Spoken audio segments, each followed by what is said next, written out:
May beauty parlor kami dito. All in one na to. May tindahan, pwede kayo mag-snack. Mayroon kaming mainit na tubig ito. Hindi lang nilagyan pa. Dito dahil walang magbubuhat. Ayan na. Yan na nga, may magkandara pa sila sa kulay ng book. Kasi yan ang beautician namin. Mag-graduate na yan ngayong Martes. Di ka muli, Jay. Ayan. Kaunja. Ano sa kamuli? Itog na yun yung practice di ay. Ito. Uli ka sa gahapon na. Ano ba to?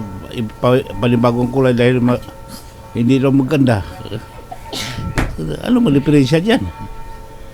Kaya yan lang ano eh.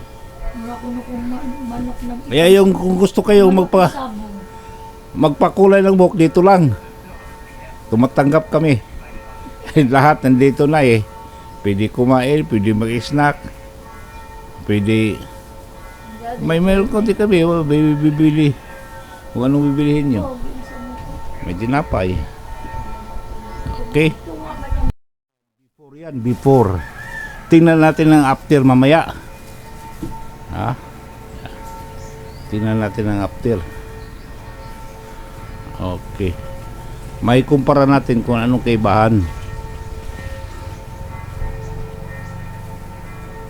Magaling tong anong yung beautician hairstylist namin eh.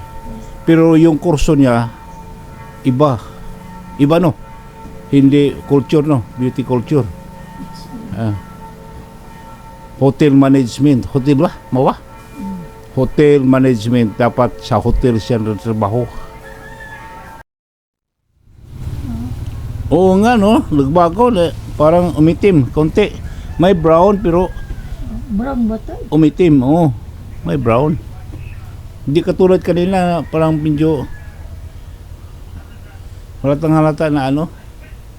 Okay lang siguro ganyan.